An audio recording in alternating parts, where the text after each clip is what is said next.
Let's have a moment of prayer. Holy and everlasting God, we give you thanks for our gathering today, because we know that when we gather in this place, we experience your Spirit in a special way as we come here to join together in song, as we come here to bring our gifts to you, as we come here to offer our prayers, as we come here to hear your word read and proclaimed. We ask that you will speak to us. Let us hear what we need to hear, whether it is in whatever form. Let us feel your presence. Let us be lifted up in such a way that when we go forth from here, we might know that we walk with you through it all. In your name, we give thanks. Amen. Well, last week we started talking about acts, those things that are applications for our lives. We started with the act of forgiveness, and we talked about how it's not enough just for us to receive God's forgiveness. We have to be willing to share it. After all, we learned that forgiven people are called to forgive. It's not easy. It can be hard. It can be difficult because the pain that some people have caused us is very deep, and sometimes it takes a lifetime. But we know that when we begin to forgive, we're on a path to experience freedom and new life. I mean, after all, that's what God wants for us. Well, today we're going to talk about everybody's favorite topic, confession. Yay! I'd actually be kind of worried if you cheered over that. Just sort of wonder what was going on. I mean, the reality is, depending on our faith tradition, depending how we were raised, we probably have different understandings of what confession is or what it looks like. I mean, if you grew up with one of our Catholic brothers and sisters, you probably have memories of being taken by the hand to that little wooden box where you had to go in and you had to talk to the priest and you had to tell him everything that you had done. And maybe you remember at the end of that, he might have said to you, well, go forth and say 17 Hail Marys and give an extra 10% to the church, or whatever it was. But some sort of penance where you were sort of making up for what you just confessed. If you grew up in most Protestant traditions, you probably heard something like, well, wherever you are, there is God. Whenever you've done something wrong, no matter what the sin might be, all you have to do is lift up a prayer and say to God, I'm sorry. If you're in church or at a revival or a special time, you might even come down to the altar rail and there kneel and say to God, God, I'm sorry. Here is what I've done. I mean, the reality is that for many of us, confession goes something like this. We go to God in whatever tradition we have been raised. We give a list to God of all the things we've done wrong, or maybe the truth is the ones that are just troubling us the most at the time. After this, we usually begin to feel a little bit better. I mean, the reality is, as you share something with someone else, sometimes the burden is released, even if it's just a little bit. Well, the problem is that for many of us, the next hour, the next day, the next week, maybe we don't even make it to the car in the parking lot before we're right back doing the very thing that we just confessed to the Lord. Our confession in the moment may have made us feel better, and for that moment it may have been genuine and real. But without real fundamental change, is it truly a confession at all? Well, at some point, most of us, many of us, developed the notion that confession is about relieving our guilt. It's about making us feel better. It's about saying what I need in the moment to lift some of my burden. However, all too often, it's an emotional and spiritual cop-out that is designed to help us feel a little bit better about what we have said or what we have done, even though we know deep down inside when we go out that door, tomorrow we'll do it all over again. I mean, we can live how we want, Monday through Saturday, as long as on Sunday we are sorry when we give it to God. Real confession, though, it's about living better. It's about a life change. It's supposed to lead us to make changes in our life, to turn our life around, to go another way, to lay aside the things that need to be laid aside. So, what does that kind of confession look like? How different is it than just saying to God, look, here's my list of sins? Well, if you go all the way back in the Old Testament, imagine that confession of forgiveness in the Old Testament. Numbers 5:5-7. Well, it says this. The Lord spoke to Moses, saying, speak to the Israelites. Now, just to be clear, we're not let off the hook because it's in the Old Testament and it says, speak to the Israelites. That's our faith and tradition too. When a man or a woman wrongs another, breaking faith with the Lord, that person incurs guilt. They should confess that sin has been committed. The person shall make full restitution for the wrong, adding 1/5 to it and giving it to the one who was wronged. Now, I decided I'd take it easy on you today because if you flip open to chapter Numbers 5 and you read the next several lines, it says that that person you have wronged has no living relative. Give your restitution to the priest and to the temple at that time. I thought, no, don't think it's Stewardship Sunday, and they'll all go running out the door. There are two things that are made clear from the very beginning in that little passage.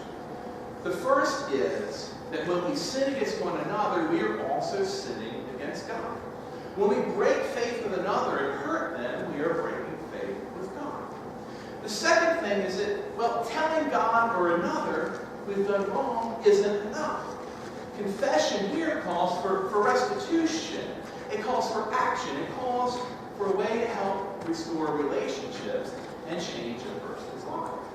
Now, the first of these two ideas, well, they require us to admit that we've understood fully what it means to sin against another.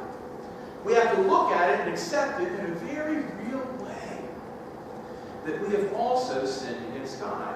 And now that's difficult to do sometimes, because we want to hold on to the sin that we are doing too, or with another. We have a difficult time letting it go. Yet if we think about it, if we break faith with another and harm them, well, it logically flows that we've also broken faith with God. I mean, how can we say we love God when we do not treat others with respect and dignity and trust? That we do not hold to the vows and the promises that we have made to each other? Then how can we possibly think that we are honoring God, who expects even more of us? How can we think we're serving God when we're not doing the same to our friends, our family, the world around us? It just makes sense, or at least it should make sense, that when people sin against one another, they are also sinning against God. Now, the second idea of restoring the relationship and making restitution is perhaps in some way even harder to grasp, and especially put into practice.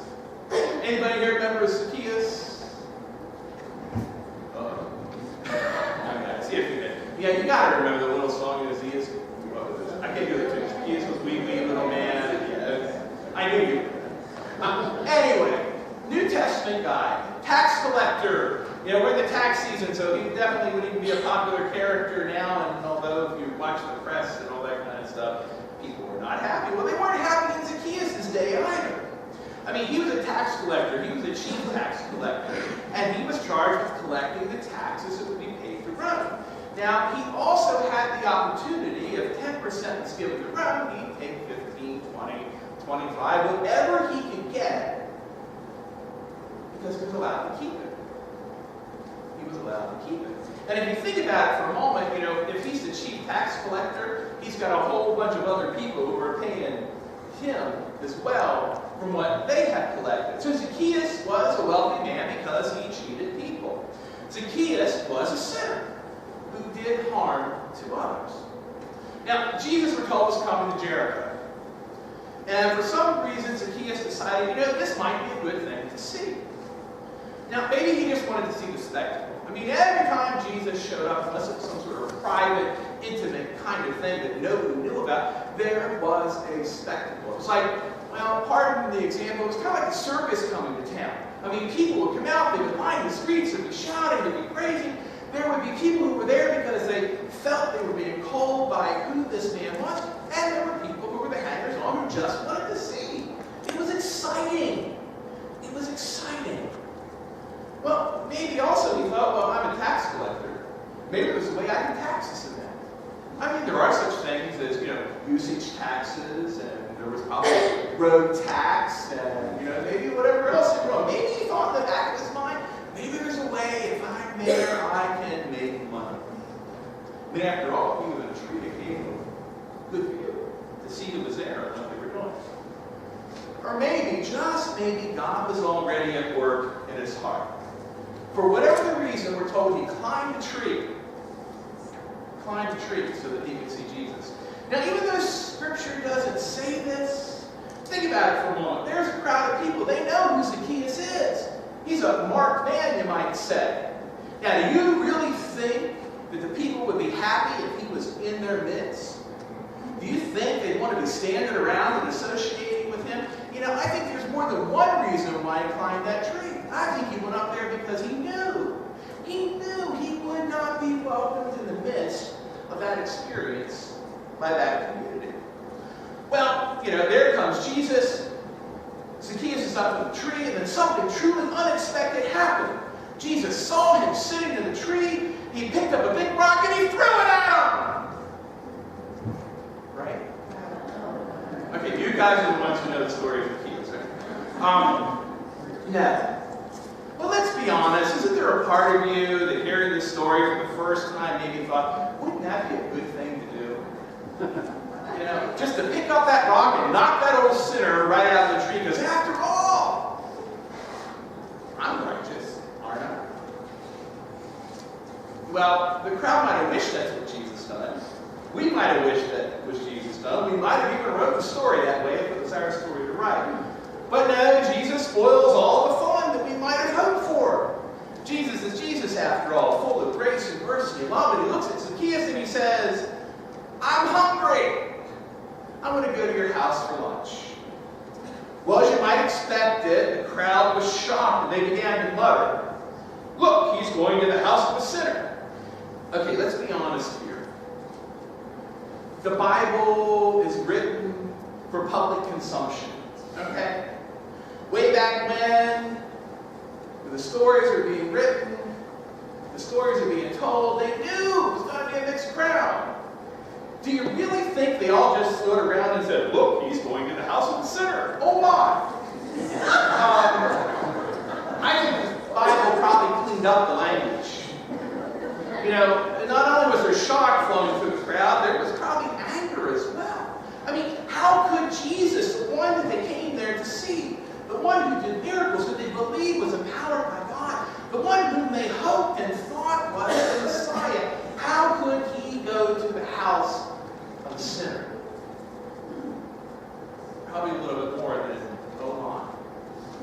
Yet this act of kindness on Jesus' path set Zacchaeus on the road to confession, true confession that led to change.